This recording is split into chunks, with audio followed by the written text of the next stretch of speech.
अध्याय 8 मनोवैज्ञानिक सबूत। क्या यीशु पागल थे जब उन्होंने खुद को भगवान का पुत्र कहा?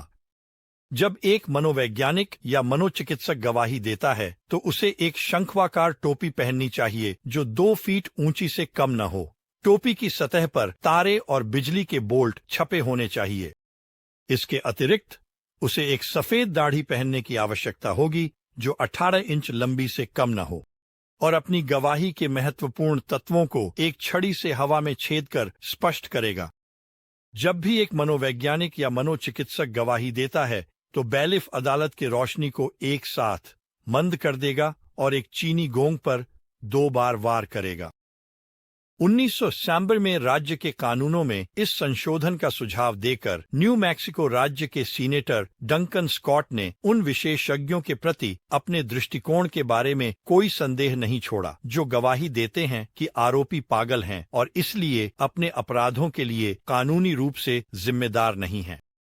स्कॉट का निराशावाद उनके अधिकांश सहयोगियों द्वारा साझा किया गया। उन्होंने मजाकिया प्रस्ताव को मंजूरी देने के लिए मतदान किया। यह मजाक प्रतिनिधि सभा तक पहुंचा जिसने अंततः इसे कानून बनने से रोक दिया।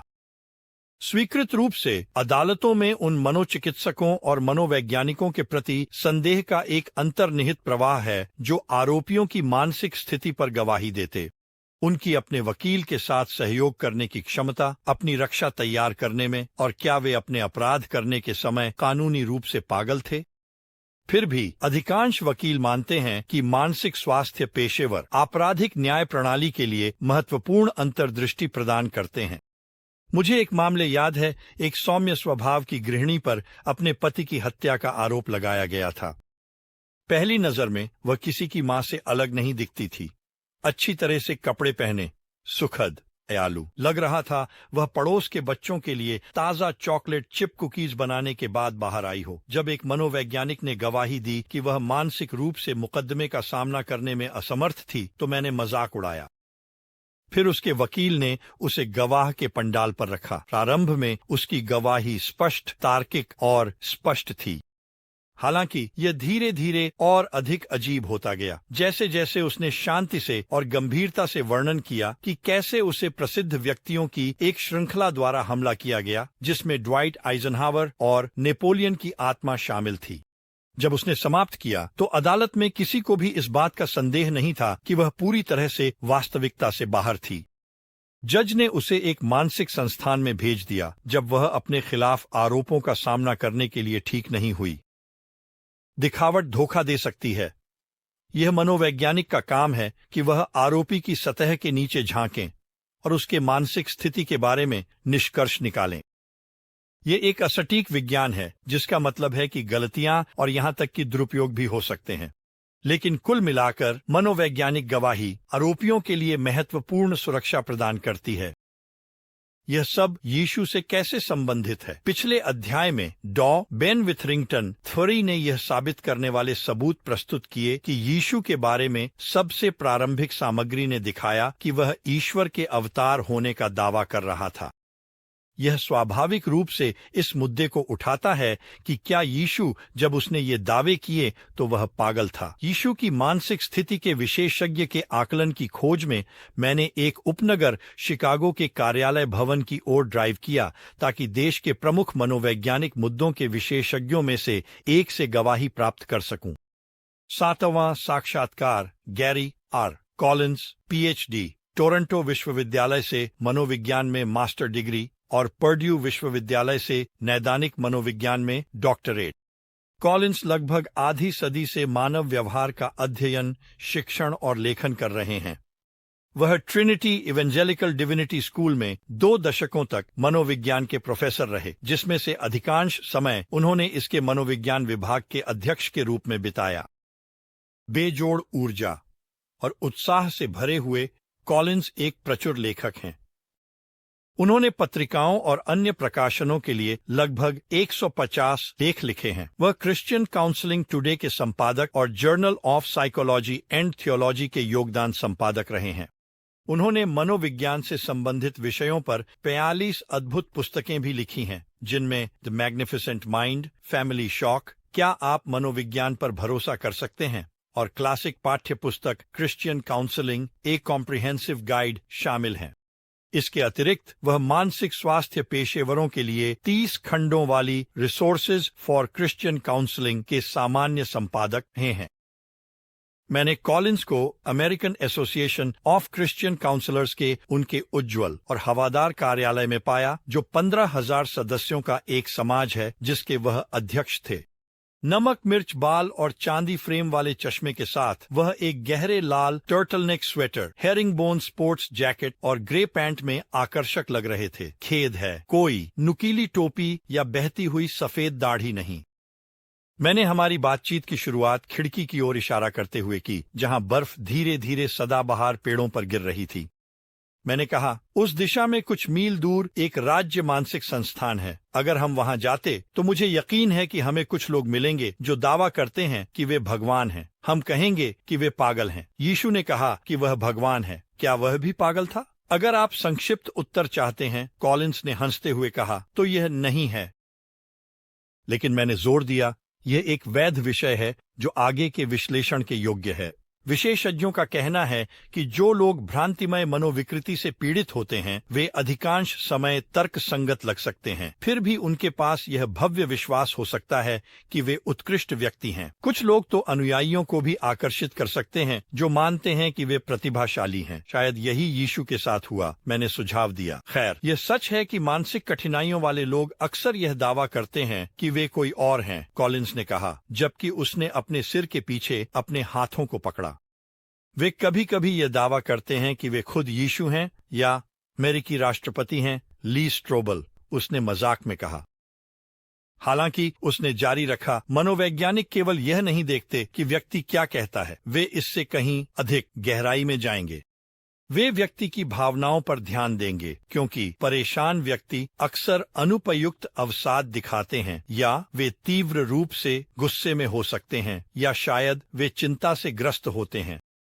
लेकिन यीशु को देखें, उन्होंने कभी अनुपयुक्त भावनाएं नहीं दिखाई। उदाहरण के लिए, उन्होंने अपने मित्र लाजर की मृत्यु पर रोया। यह एक भावनात्मक रूप से स्वस्थ व्यक्ति के लिए स्वाभाविक है।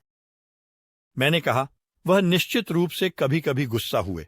हाँ, वह हुए, लेकिन यह एक स्वस्थ प्रकार का गुस्सा था उन लोगों पर जो मंदिर में गरीबों का शोषण करके अपने जेब भर रहे थे।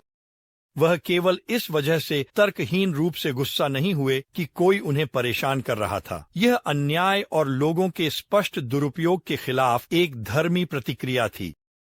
उन्होंने जोड़ा, अन्य भ्रांतिपूर्ण लोग गलत धारणाएं रखेंगे। वे सोचते हैं कि लोग उन्हें देख रहे हैं या उन्हें पकड़ने की कोशिश कर रहे हैं। ऐसा नहीं है। वे वास्तविकता से संपर्क में नहीं हैं। वे दूसरों के कार्यों को गलत समझते हैं और उन्हें ऐसी चीजें करने आरोप लगाते हैं जिनका वे करने इरादा नहीं रखते। फिर से, हम यह यीशु में नहीं देखते। वह स्पष्ट रूप से वास्तविकता के संपर्क में थे। वह पैरानॉइड नहीं थे, हालांकि उन्होंने सही तरीके से समझा कि उनके चारों ओर कुछ बहुत वास्तविक खतरे थे। या मानसिक कठिनाइयों वाले लोग सोचने में विकार हो सकते हैं। वे तार्किक बातचीत नहीं कर सकते। वे गलत निष्कर्ष पर कूदेंगे। वे तर्कहीन होते हैं। हम यह यीशु में नहीं देखते। उन्होंने स्पष्ट, शक्तिशाली और प्रभावशाली तरीके से बात की। वह प्रतिभाशाली थे और मानव स्वभाव के प्रति उनकी अद्भुत अंतर्दृष्टि थी। मानसिक विकारों का एक और संकेत असामान्य व्यवहार है, जैसे अजीब तरीके से कपड़े पहनना या दूसरों के साथ सामाजिक रूप से संबंध बनाने में असमर्थ होना। यीशु का व्यवहार उस चीज के अनुरूप था जिसकी अपेक्षा की जाती थी, और उनके पास विभिन्न जीवन के क्षेत्रों से आए लोगों के साथ गहरे और स्थायी संबंध थे। वह रुके, हालांकि मुझे लगा कि वह अभी खत्म नहीं हुए हैं। मैंने उनसे पूछकर आगे बढ़ने के लिए प्रेरित किया, आप उनके बारे में और क्या देखते हैं? कोलिंस ने खिड़की से खूबसूरत और शांत बर्फ से ढकी परिदृश्य की ओर देखा। जब उन्होंने फिर से बोलना शुरू किया, ऐसा लगा जैसे वह एक पुराने दोस्त की याद कर रहे हों। वह प्रेमपूर्ण थे, लेकिन उन्होंने अपनी करुणा को उन्हें निष्क्रिय नहीं होने दिया। उनके पास एक बड़ा अहंकार नहीं था, हालांकि वह अक्सर प्रशंसक भीड़ से घिरे रहते थे। उन्होंने अक्सर मांग वाले जीवन शैली के बावजूद संतुलन बनाए रखा। उन्हें हमेशा पता था कि वह क्या कर रहे हैं और वह कहाँ जा रहे हैं। वह लोगों, विशेषकर महिलाओं और बच्चों की गहरी परवाह करते थे, जिन्हें तब महत्वपूर्ण नहीं माना जाता था। वह लोगों को स्वीकार करने में सक्षम थे, जबकि उन्होंने केवल उनके पाप पर आंखें नहीं मूंदी। उन्होंने व्यक्तियों को इस आधार पर प्रतिक्रिया दी कि वे कहाँ थे और उन्हें क्या विशेष रूप से चाहिए था। तो डॉक्टर, आपकी निदान क्या है? मैंने उनसे पूछा। कुल मिलाकर मुझे ऐसा कोई संकेत नहीं दिखता कि यीशु किसी झ्यात मानसिक बीमारी से पीड़ित थे, उन्होंने निष्कर्ष निकाला, मुस्कुराते हुए जोड़ा। वह मुझ सहित किसी और की तुलना में कहीं अधिक स्वस्थ थे। सच है, जब हम इतिहास में पीछे देखते हैं तो हमें यीशु में भ्रम के स्पष्ट संकेत नहीं मिलते, लेकिन उन लोगों के बारे में क्या जो सीधे उनके साथ बातचीत कर रहे थे? उन्होंने अपने बहुत करीब के दृष्टिकोण से क्या देखा? कुछ लोग जो पहले सदी में घटनास्थल पर थे, वे आपके साथ हिमेंटली असहमत होंगे, मैंने कॉलिंस को बताया। उन्होंने निष्कर्ष निकाला कि यीशु पागल थे। यूहन्ना 10:20 हमें बताता है कि कई यहूदी सोचते थे कि वह दानव पीड़ित और पागल हैं। ये शब्द बहुत मजबूत हैं।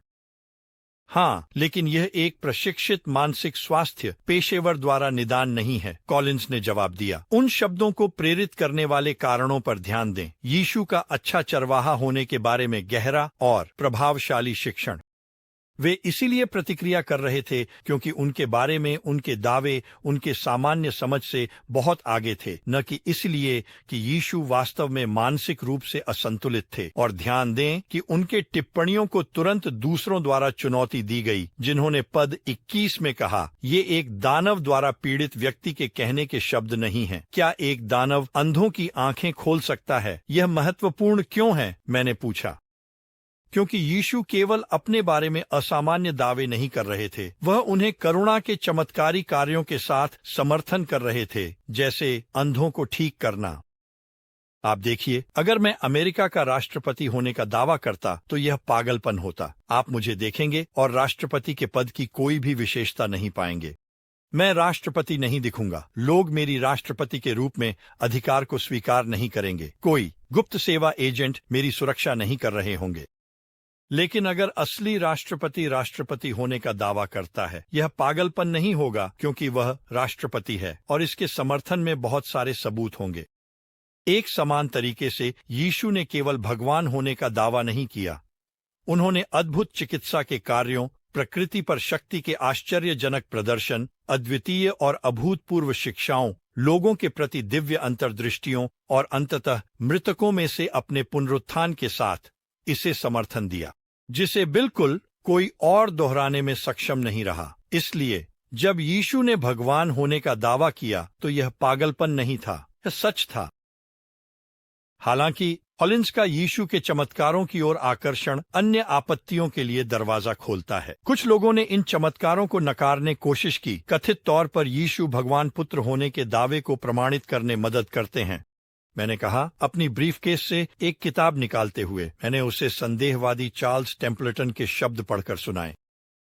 तब और अब कई बीमारियां मनोदैहिक थीं और जब पीड़ित की धारणा बदलती थी तो उन्हें ठीक किया जा सकता था। जैसे आज एक चिकित्सक द्वारा निर्धारित प्लेसबो, जिसमें रोगी को विश्वास होता है, एक स्पष्ट उपचार को प्रभावित कर सकता है, वैसे ही प्रारंभिक समय में हीलर में विश्वास प्रतिकूल लक्षणों को दूर कर सकता था। प्रत्येक सफलता के साथ हीलर की प्रतिष्ठा बढ़ेगी और उसके शक्तियां परिणाम स्वरूप अधिक प्रभावी हो जाएंगी। क्या यह, मैंने पूछा, उन चमत्कारों को खारिज करता है जो कथित तौर पर यीशु के भगवान के पुत्र होने के दावे का समर्थन करते हैं? कॉलिंस की प्रतिक्रिया आश्चर्यचकित कर दिया। मैंने कहा, मुझे टेम्पल्टन लिखी गई बातों से ज्यादा असहमति नहीं होगी। कॉलिंस ने जवाब दिया, क्या आपको नहीं होगी? वास्तव में नहीं। क्या यीशु ने कभी कभी सुझाव द्वारा उपचार किया हो सकता है? मुझे इससे कोई समस्या नहीं है। कभी कभी लोग मनोवैज्ञानिक रूप से प्रेरित बीमारी का अनुभव कर सकते हैं, और अगर उन्हें जीने एक नया उद्देश्य, एक नई दिशा मिलती है तो उन्हें बीमारी की आवश्यकता नहीं रहती। प्लेसबो प्रभाव। अगर आप सोचते हैं कि आप ठीक होने वाले हैं तो आप अक्सर सच में ठीक हो जाते हैं।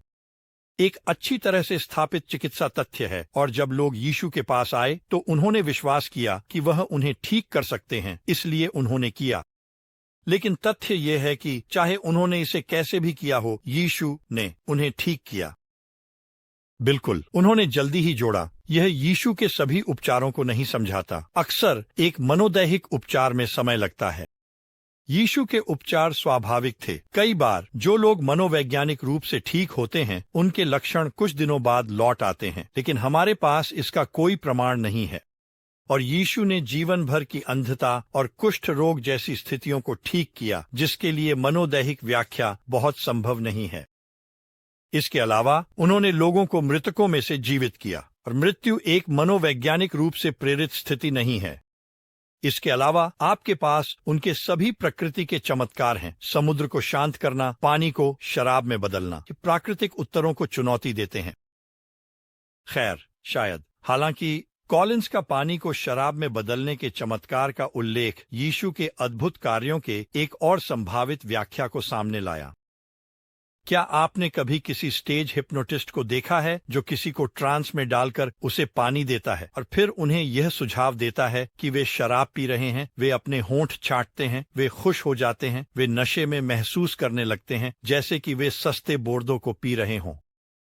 ब्रिटिश लेखक इयान विल्सन ने यह सवाल उठाया है कि क्या यही तरीका था जिससे यीशु ने काना में शादी के मेहमानों को यह विश्वास दिलाया कि उन्होंने पानी के बर्तन को सबसे अच्छे किण्वित पेय में बदल दिया? वास्तव में विल्सन इस संभावना पर चर्चा करते हैं कि यीशु एक कुशल हिप्नोटिस्ट हो सकते थे जो उनके जीवन के कथित अलौकिक पहलुओं को समझा सकता है। उदाहरण के लिए, हिप्नोसिस उनके भूत प्रेत निकाले जाने और उनके रूपांतरण को समझा सकता है, जिस दौरान उनके 3 अनुयायियों ने देखा कि उनका चेहरा चमक रहा है और उनका वस्त्र सफेद चमक रहा है, और उनके उपचार भी। साक्ष्य के रूप में विल्सन एक 16 वर्षीय लड़के का आधुनिक उदाहरण देते हैं जिसकी गंभीर त्वचा की बीमारी को हिप्नोटिक सुझाव के माध्यम से रहस्यमय तरीके से ठीक किया गया। शायद लाजर वास्तव में मृतकों में से वापस नहीं लाया गया था। क्या वह हिप्नोसिस द्वारा प्रेरित एक मृत्यु जैसी ट्रांस में नहीं हो सकते थे? पुनरुत्थान के बारे में यीशु ने प्रभावी रूप से शिष्यों को कुछ पूर्व निर्धारित संकेतों, जैसे कि रोटी तोड़ने के जवाब में उनकी मृत्यु के बाद एक पूर्व निर्धारित अवधि के लिए उनके दर्शन का भ्रांति करने के लिए प्रशिक्षित किया हो सकता है, विल्सन ने अनुमान लगाया। यह नाज़रेथ में यीशु की अपने गृहनगर में कई चमत्कार करने में असमर्थता के बारे में सुसमाचारों में रहस्यमय संदर्भ को भी समझा सकता है। विल्सन ने कहा, यीशु ठीक उसी जगह असफल हुए जहां एक हिप्नोटिस्ट के रूप में हम उनसे असफल होने की सबसे अधिक उम्मीद करते हैं। उन लोगों के बीच जो उन्हें सबसे अच्छे से जानते थे, जिन्होंने उन्हें एक सामान्य बच्चे के रूप में बड़ा होते देखा। किसी भी हिप्नोटिस्ट की सफलता दर के लिए मुख्य रूप से जिम्मेदार होते हैं वह आश्चर्य और रहस्य जिनसे वह खुद को घेरता है, और ये आवश्यक तत्व यीशु के गृहनगर में पूरी तरह से अनुपस्थित होते। आपको मानना पड़ेगा, मैंने कॉलिंस से कहा, कि यह यीशु के चमत्कारों को समझाने का एक दिलचस्प तरीका है। उसके चेहरे पर अविश्वास का भाव था। इस आदमी को हिप्नोसिस में मुझसे कहीं अधिक विश्वास है, उसने एक्सक्लेम्ड किया। जबकि यह एक चतुर तर्क है, यह विश्लेषण के सामने टिकता नहीं है, यह छिद्रों से भरा हुआ है। एक एक करके कॉलिंस ने उन्हें गिनाना शुरू किया। पहला, एक पूरे समूह के लोगों के हिप्नोटाइज होने की समस्या है। हर कोई समान रूप से प्रभावित नहीं होता। स्टेज हिप्नोटिस्ट दर्शकों से एक निश्चित सुखदायक स्वर में बात करेंगे और उन लोगों को देखेंगे जो प्रतिक्रिया देते हुए प्रतीत होते हैं, और फिर वे इन लोगों को अपने स्वयंसेवकों के रूप में चुनेंगे क्योंकि वे हिप्नोसिस के प्रति आसानी से प्रभावित होते हैं। एक बड़े समूह में कई लोग प्रतिरोधी होते हैं। जब यीशु ने रोटी और मछली को गुणा किया तो वहां 5000 गवाह थे। सभी को हिप्नोटाइज कैसे कर सकते थे? दूसरा, हिप्नोसिस आमतौर पर उन लोगों पर काम नहीं करता जो संदेहवादी और शंकालु होते हैं। तो यीशु ने अपने भाई याकूब को कैसे हिप्नोटाइज किया, जिसने उन पर संदेह किया लेकिन बाद में पुनर्जीवित मसीह को देखा? उन्होंने तरसस के शाऊल को कैसे हिप्नोटाइज किया, जिसने यीशु से कभी मुलाकात नहीं की जब तक पुनर्जीवित यीशु को नहीं देखा? उन्होंने थॉमस को कैसे हिप्नोटाइज किया, जो इतना संदेहवादी था कि वह पुनर्जीवन पर विश्वास नहीं करेगा जब तक कि उसने यीशु के हाथों में कील के छिद्रों में अपनी उंगलियां नहीं डाली? तीसरा, पुनर्जीवन के संबंध में हिप्नोसिस खाली कब्र को समझा नहीं सकता। मैं कूद पड़ा। मुझे लगता है कि कोई यह दावा कर सकता है कि शिष्यों को हिप्नोटाइज किया गया था ताकि वे सोचें कि कब्र खाली थी, मैंने कहा।